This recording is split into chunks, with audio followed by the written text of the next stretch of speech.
Story name: The Two Wolves Inside You.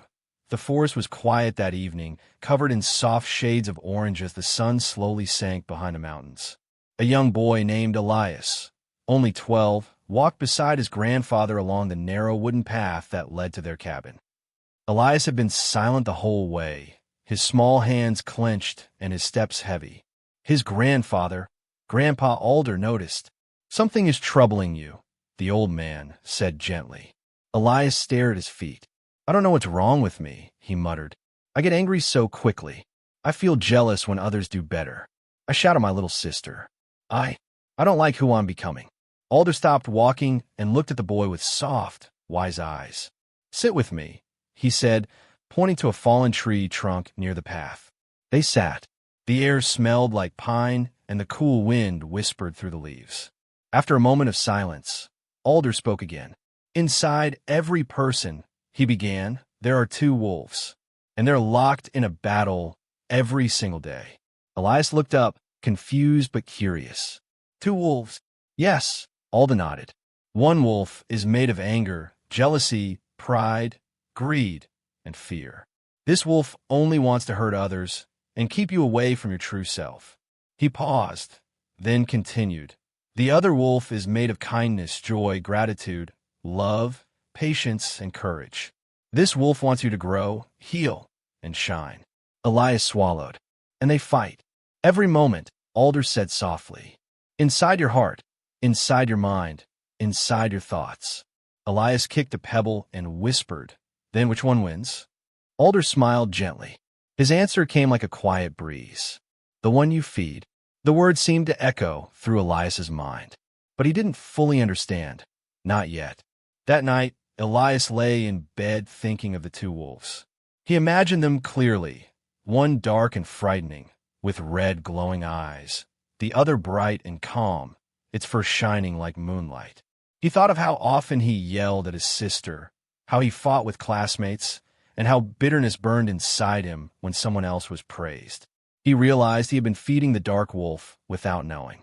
The next morning brought change, slow, difficult, but real. At breakfast, when his sister accidentally spilled milk on him, Elias felt anger rise like fire. The dark wolf howled inside him, hungry. But Elias remembered his grandfather's words. He took a slow breath and whispered to himself, "Feed the other wolf." Instead of shouting, he helped clean up the mess. His sister's smile was small but warm. For the first time, Elias felt a strange peace. Each day brought a new battle. When classmate mocked him, the dark wolf growled. But Elias chose silence over violence.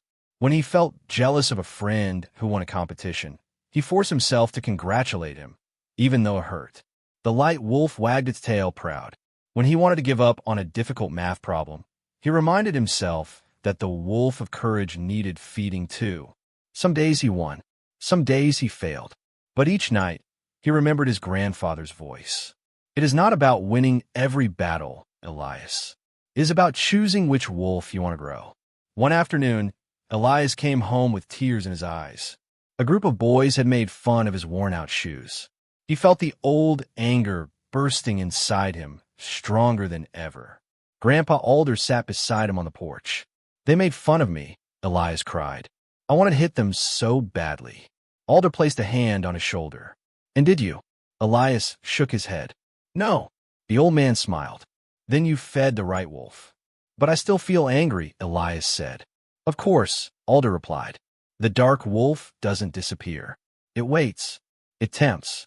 But every time you choose not to feed it, it becomes weaker, and the wolf of kindness becomes stronger."